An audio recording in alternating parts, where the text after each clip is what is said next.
Welcome to the Rebound Las Vegas, our ongoing series designed to get you back to work and back in business. I'm Trisha Keene. We'll spend the next 30 minutes showcasing hot jobs, talking about ways to keep your family safe, and we'll also look at ways to manage that stress so many are feeling. Here are this week's stories.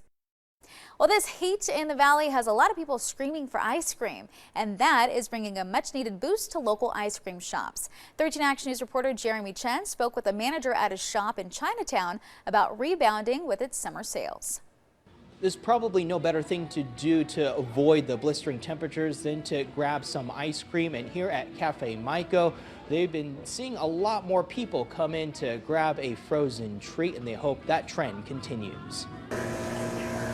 There's a lot of humming from the soft serve machine as workers churn out more cones, customers wanting to get their fill of matcha ice cream. It's our favorite. And with these new flavors? Yeah. It's the signature item at Cafe Maiko in Chinatown. Many people coming to get some relief from the blistering triple-digit heat. This plus the AC really does it. Air conditioning manager Hong Wong is proud to offer to his customers. A year ago, it was strictly curbside and takeout as Wong was focused on having his business survive. The business was hit and miss, but then it was enough to pay the rent, so we were happy. Now, he'll be able to pay more than just wages as the summer heat has brought more people inside with sales of ice cream rising. Probably about 10 or 20% more than usual. The National Dairy Association says July is the busiest time for ice cream producers. Wong says successful summer sales provide a nest egg for him and his staff that didn't exist last year to get through slower months of the year. It's a prime summer, and then winter is approaching, before you know it. So I just hope that everything will stay stabilized. A winter where Wong will be more at ease and looking towards the future. Summer month is our busiest month. That's our prime time. So this is the time that we actually make our money in our reserve to get through the winter. The manager says he's looking at perhaps introducing some new concepts to keep the customers coming in, especially during the slower winter months. Jeremy Chen, 13 Action News. So many teens around the country are now looking for summer jobs as the economy starts to bounce back from the pandemic. ABC's Rebecca Jarvis has the details on who's hiring and how to make your application stand out. For many teens like Sarah Bacall, last summer was a bit of a bust. Days before starting her first job as a camp counselor, the whole thing was called off. I was so bummed when they canceled it from COVID. From summer camps to restaurants to hotels, the service industry was one of the hardest hit during the pandemic, with the leisure and hospitality unemployment rate reaching a high of more than 39% last year. But that's all changing now, and teens are some of the best positioned to take advantage of the reopenings. The jump in employment that we are seeing right now among teenagers is unprecedented. The recovery is taking place in the industries that hire the most teens: food and beverage and retail. One of the biggest assets teens bring to the table: flexible hours. Many businesses still hiring for seasonal work. We're also seeing the growth in employment because the recovery is taking place at a time when teens typically leave school and enter the labor force. And last, small businesses are still cash-strapped, and teenagers offer an option of lower wages. To snag one of the millions of summer jobs available right now, experts recommend reapplying to places that might have fallen through last summer. Sarah did, and starts training at the end of next month. I'm going to be running the waterfront and boating, so I'm in charge of teaching the girls how to canoe and the waterfront safety skills. And get comfortable casting a wide net. With remote work acceptable, you might even be able to get a job in a different city without ever having to travel there. When teenagers are thinking about the different jobs that they might take this summer, they can get creative and expand their choice set because they have the power right now. Learning was an eye-opening experience for a lot of parents. Some kids thrived while others suffered outside of the classroom. One local expert says it's likely not your child's fault. 13 Action News anchor Trisha Keene looks at the science behind how your child learns. The online learning thing was new and it's just weird. Like so many other Las Vegas kids, 10-year-old Range couldn't wait to go back to school. It wasn't as hard for me. I just got it like that. His 13-year-old brother Connor, on the other hand, didn't mind the virtual learning. Their mom admits they have a different approach, but she had help in setting them up for success. What the Colby offers is that you get to know who your kid is, and then choose the right learning environments and pathways for them, not just what the script has written for how education is supposed to be. The Colby Index measures a person's instincts and how they act on those instincts, explains Gail Swift, a Colby certified consultant. Instincts on their own are a subconscious force. They're just sitting there. However, when you ignite them or when you test to figure out how someone strives and takes action, it puts you into a state of having to decide what to do. Swift says that's where she comes in. By testing a child and learning how their subconscious works, she's able to help them understand their personal process for learning. I help kids solve problems, their own problems. They're capable of learning. They're born to learn. And so sometimes in school environments, kids are told how to learn. That's the problem, according to Swift. Many students don't naturally learn the way their teachers teach. Most teachers, generally speaking, about 70–75% of the teachers work a certain way. And if you have a student that doesn't work that way, there could be a lot of tension. Swift says your instincts don't change. So the earlier a child is tested, the sooner they set themselves on a path to success. They start making decisions for themselves. They start dealing with their own consequences. They start taking responsibility for themselves. Swift will test kids as young as 3 years old, but she has a warning. Allowing your child to make responsible decisions means allowing them to also fail. That's what the parent isn't used to, is allowing that to happen in some capacity. You can imagine that's the hard part for parents. But Lisa says it works. Range and Connor are making big improvements at school. Best of all, they have real ideas about their future. The Colby connects what your strengths are to career paths. It's like a magical thing to say this is the kind of career that you'd be good at. But Swift points out test results will help right away. So if you are fighting with reading time or picking up everything in the room and everything have a place, if you have a last-minute child, or if you have one that constantly needs to be outside and you think doesn't focus, those are the people that I like to work with. Bring them on. For 13 Action News, I'm Trisha Keene. And new tonight, as business owners, they are raising wages to try to find workers. Local nonprofits are having a hard time convincing people to volunteer for free. Hello, and thanks for joining us tonight live at 11 on Ty Quinones. Trisha Keene has the night off. 13 Action News anchor Rachel Moore is live right now sharing how charitable organizations, they are really feeling the impact as Nevada now reopens, Rachel. Yeah, you're right, Todd. Now that Nevada has reopened, all the local nonprofits, they're looking for volunteers, but there's a shortage of them because a lot of their volunteers are going back to work. So now they need your help to serve the community. Scoop, snap, stick. For Valencian Gold Chef Jeffrey Weiss, that has been his daily routine all through the pandemic. I've been in this business a long time. I don't think there's anything I'll ever do that is more impactful in my career than what I've done the last year. Since he shut down his restaurant due to the pandemic, he's cooked up 60,000 meals to help those in need. It's nice to build nice restaurants, but when the community needs your help, it falls upon us always as chefs and as restaurant owners first to say, what can we do? Chef Weiss is partnered with Delivering with Dignity, a nonprofit organization bringing high-quality meals like his Cuban beef pacadillo directly to the most vulnerable families and seniors across the valley, those who are most at risk of exposure to COVID-19. But now Delivery with Dignity is falling short on delivery drivers. Even with the city reopening and people getting their vaccines, a lot of the people that we serve don't have the privilege of getting vaccinated due to being immunocompromised or being in other situations. According to the Bureau of Labor Statistics, nonprofit organizations are on track to return to pre-pandemic levels of employment, but positions all the way down to their volunteers aren't filling sign up as fast, like in the CASA program over in the Family Division of the 8th Judicial District Court. It's really, really gratifying to be able to help children in a courtroom. I mean, who likes being in a courtroom? It's scary, it's intimidating. Judge Rebecca Burton is searching for court-appointed special advocates, or CASAs.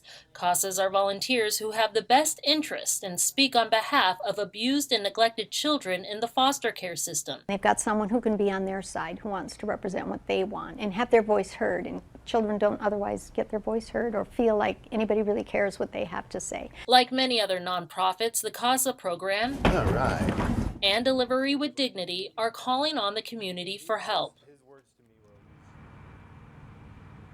Now, even though these nonprofits are looking for volunteers, some are offering incentives of their own. Delivering with Dignity is giving volunteers gas, Amazon, and Visa gift cards, and we have information on our website on how you can sign up to be a volunteer. Just go to ktnv.com. Reporting live, Rachel Moore, 13 Action News. Welcome back to the Rebound Las Vegas. For more details on any of the stories that you're watching today, visit our website, ktnv.com/rebound. 6:18 now. Like so many other businesses, Las Vegas tattoo shops were also forced to close during the pandemic. One shop owner admits it was a really scary time. But he tells 13 Action News anchor Trisha Keene business is buzzing again. Pre-pandemic, people were pouring into Revolt Tattoos inside the Fashion Show Mall on Las Vegas Boulevard in Spring Mountain. We opened on Black Friday right before the pandemic, so we were crazy busy for the first 3 months. But tattoo artist Joey Hamilton says COVID-19 brought everything to a halt. As a business owner, it was probably one of the most stressful parts of my whole career of 20 years in this business. Joey says they had to contact hundreds of clients around the world to reschedule appointments. Fortunately, he says his team was ready to handle new guidelines once they reopened. A lot of things they were telling us to do or implement, we were already doing. The only addition really was the masks, which, you know, it made everybody feel safe and you know, we're already socially distanced anyways. Business is making a comeback, and Joey says so is Las Vegas. I feel like that the community's opening back up. You know, Resort World just opened up across the street. That's going to be huge for us, for this whole community. And it's the Vegas community Joey says he's truly thankful for. I really feel like, you know, hands down, this spot, this place, this city has embraced us. Joey has worked at other Vegas shops, and his first business was near UNLV. But now with this location at Fashion Show and another at Meadows Mall, Joey says Vegas will always be home. We will expand, you know, on mostly probably West Coast, but who knows? But yes, Vegas is our home. My baby is Vegas born for sure. For 13 Action News, I'm Trisha Keene. 3, 2, 1, go! We have people on the patio that it feels normal. Patios are buzzing. Restaurants are filling up. It might look like a recovery is well underway. You walk around town, every restaurant looks busy, and that's a good thing. However, we're still recuperating from 15 months of losses, 15 months of uncertainty, and we are absolutely not out of the woods yet. That's the message from restaurant owners who are joining together to push for another round of relief. The Restaurant Revitalization Fund Replenishment Act would provide an additional $60 billion to businesses that are still struggling. I would love to see everyone get an opportunity to have these funds. Crafted Concepts owns Stoic and Genuine in Denver's Union Station. The group received funds this spring after Congress passed nearly $29 billion in restaurant relief. Less than a month ago. Beth Gruich says the money went fast, but she was able to apply early as a woman-owned business. It sounds like a lot of money, and then what kind of trickles down and the calculation as to how you got the money, how much you were down and all of that stuff. You know, it's not a lot. I mean, it is and it helps, but it's still not a lot of money. We are not wealthy and we are not rich and we are not opening new restaurants with the money.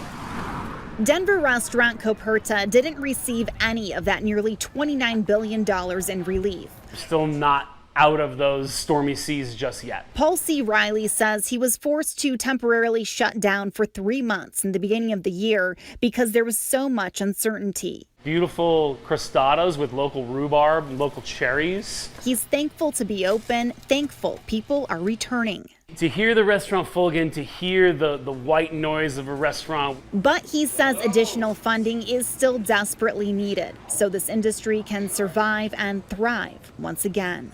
Don't get me wrong, things are better. The fact that guests are back and they're having fun and they're dining with us is huge. But the reality is we're not all the way there yet. Liz Gilardi, Denver 7. Welcome back to the Rebound Las Vegas. For more details on any of the stories that you're watching today, visit our website, ktnv.com/rebound. At the airport, signs of a travel rebound. Pat Tabidium just got back from a trip to Kansas. I haven't flown since 2019, so it was time to go and visit my mother. Denver resident Jessica Wongward and her baby were in town to visit family. This is our first trip, yes. Since COVID, right? We felt safe and everyone wearing their mask and we're all vaccinated, so it's good. As those vaccinations climb and with states relaxing COVID restrictions, the travel industry is surging. Doug Shoup is a spokesperson for AAA. This travel season's going to be hot, just like the summer is going to be hot. AAA is forecasting 47.7 million travelers this holiday, the second highest total ever. So many people are just ready to get out there again.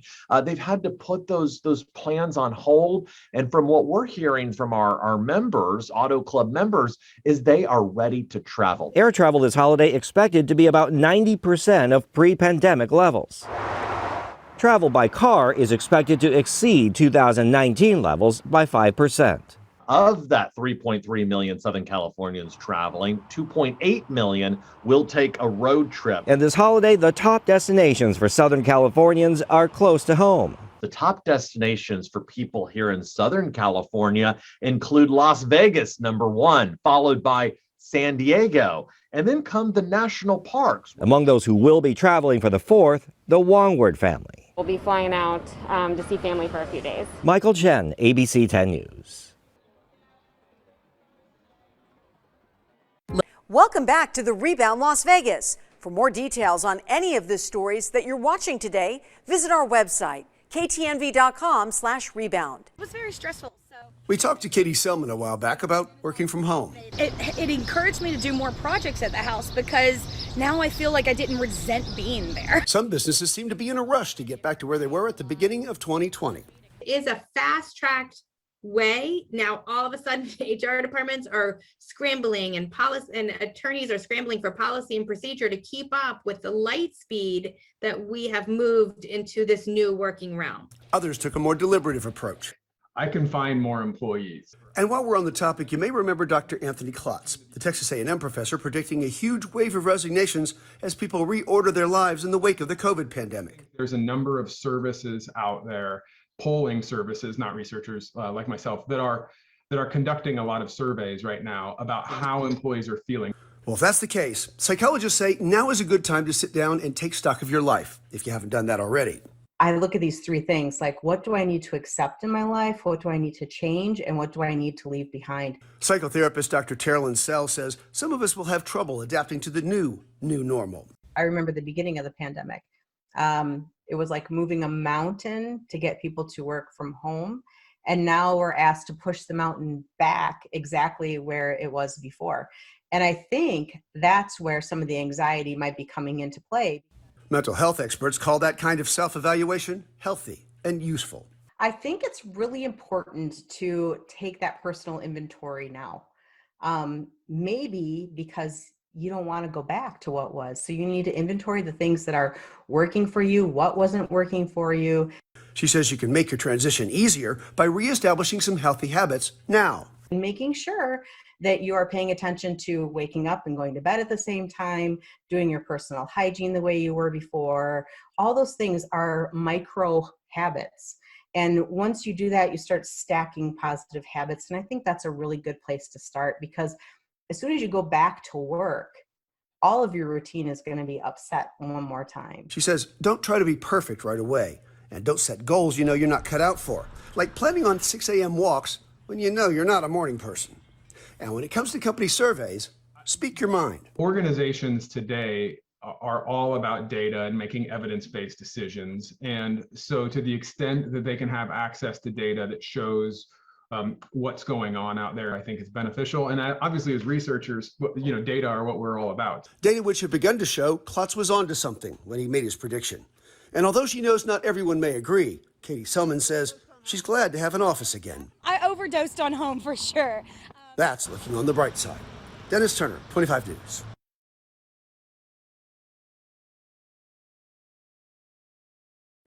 Thanks for watching the Rebound Las Vegas on your favorite streaming device. If you missed any part of this week's program, just hit the back button on your remote and scroll down until you see the Rebound, and you'll find every segment we aired in this episode.